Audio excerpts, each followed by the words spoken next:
Hello friends, welcome to the next class of how to learn English with Rosie Vitthal. Conditionals की भी हम कुछ practice करने जा रहे हैं। तो ये पहला टेस्ट है। कुछ सेंटेंसेस हिंदी में लिखे हैं, आप इनको ट्रांसलेट कीजिए, फिर आप इनके आंसर्स देख सकते हैं। बहुत सिंपल सिंपल सेंटेंसेस हैं। इसमें आप स्क्रीनशॉट लेकर तो ये आंसर्स लिखिए। यहाँ पर ये बेशक की इंग्लिश में आपको बता देती हूँ। बेशक मीन्स ऑफ कोर्स या बाय ऑल मीन्स।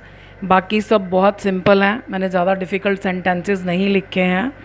सो आप स्क्रीनशॉट लेकर इसका आंसर्स लिखिए। अभी थोड़े सेंटेंसेस और हैं, वो भी मैं आपको इसमें वीडियो में डाल रही हूँ। तो ये देखिए, ये बाकी सेंटेंसेस हैं, इसका भी आप स्क्रीनशॉट ले लीजिए। ये लास्ट सेंटेंस है कि अगर वह यहाँ होता तो बात ही कुछ और होती। तो बात के लिए थिंग्स मतलब थिंग्स डिफरेंट होती, इसका मीनिंग ये निकलेगा। ठीक है, तो आप कीजिए और फिर मैं आपको आंसर्स बताती हूँ।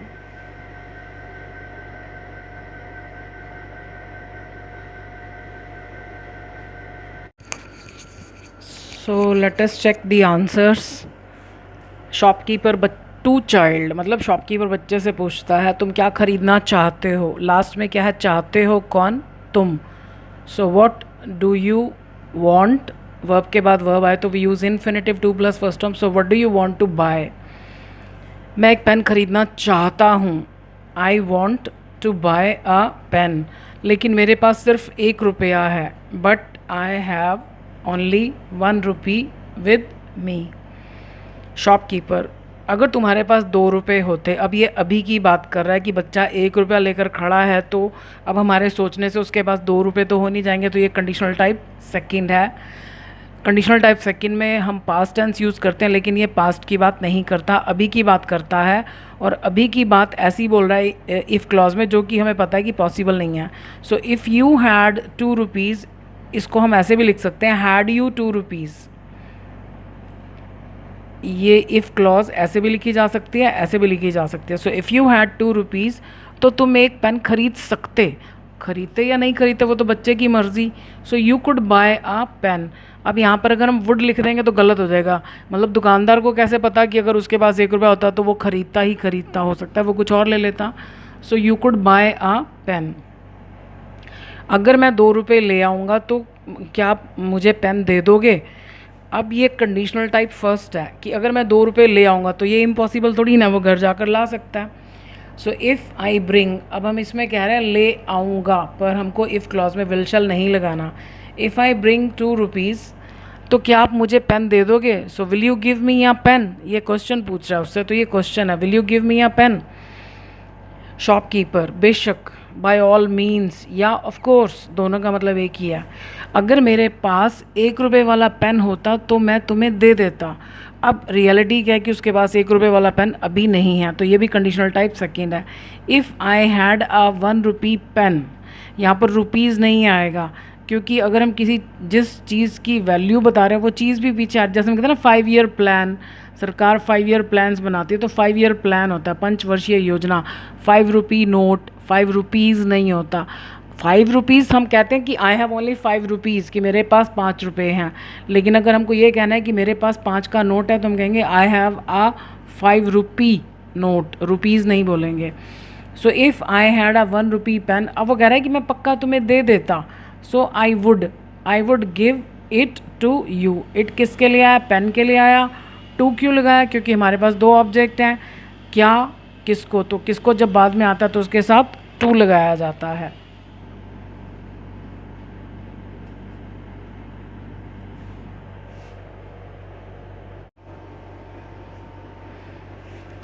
लेकिन कल मेरे भाई ने यहाँ से एक पेन 1 रुपये में ही ख़रीदा था।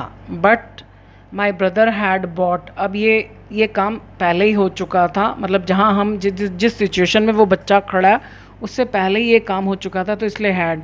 सो my brother had bought a pen. कोई भी चीज़ आप कितने में ख़रीदते हैं, फॉर आता है, इन नहीं कि 1 रुपये में। फॉर 1 रुपी फ्रॉम हियर, यहाँ से, yesterday. So yeah, but my brother had bought a pen for 1 rupee from here yesterday. Yesterday आप शुरू में भी लिख सकते हैं।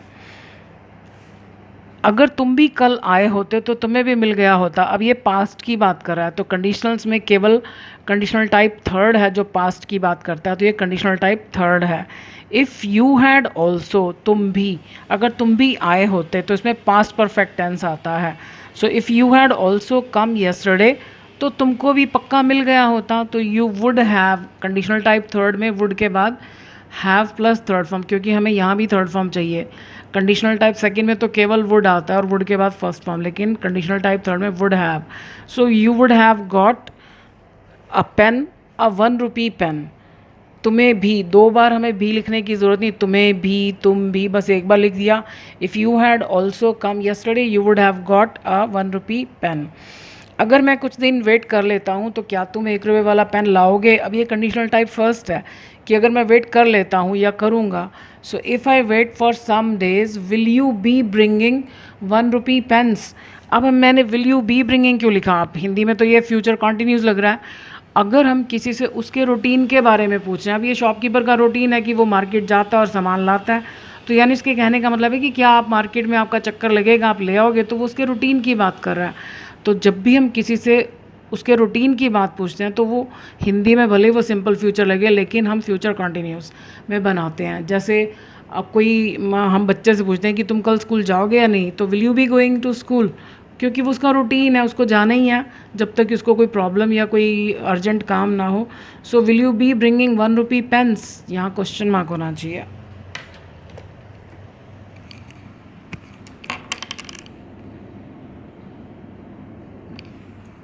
शॉपकीपर कहता है मैं मार्केट नहीं जा पाऊँगा, जा सकूँगा। सो फ्यूचर की बात कर रहा है। आई वोंट, वोंट मतलब will not, I won't be able to go to market.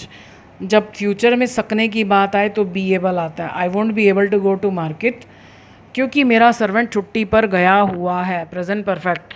Because my servant has gone on leave. अब यहाँ पर मिस्टेक क्या होती है? My servant has gone on holiday. Holiday पर तो हमें जाने की ज़रूरत ही नहीं होती, हॉलीडे तो हमें मिल जाता है। जैसे संडे इज़ अ हॉलीडे, तो वहाँ पर उस दिन हम कब छुट्टी पर जाएंगे? तो छुट्टी पर जाने के लिए हमेशा लीव आता है। My servant has gone on leave. अगर वो यहाँ होता आज अभी तो ये पॉसिबल नहीं है, ये कंडीशनल टाइप सेकंड है। जो बात वो बोल रहा है वो अभी के बारे में बोल रहा है और वो पॉसिबल नहीं है। इफ़ ही वर हियर, ही के साथ नॉर्मली वॉज आता है, लेकिन कंडीशनल टाइप सेकंड में सभी के साथ वर लगाया जाता है, कोई भी सब्जेक्ट हो। So if he were here तो बात ही कुछ और होती। The things would be different, ये वर्ब है, the things would be different. ये कंडीशनल्स को हिंदी में भी समझना, सिचुएशनली समझना भी ज़रूरी है कि हमें समझ में आए कि कौन सी सिचुएशन में कब टाइप फर्स्ट यूज़ होना है, टाइप सेकंड यूज़ होना है। तो हम थोड़ी सी और प्रैक्टिस करेंगे। मैं कोशिश करूँगी धीरे धीरे, मैंने जितने भी टॉपिक्स पर वीडियोस बनाई हैं सबके लिए प्रैक्टिस टेस्ट की वीडियोस बनाऊँगी, लेकिन उसमें मुझे थोड़ा सा वक्त लगेगा। So I wish you all the best. Thank you for watching this video.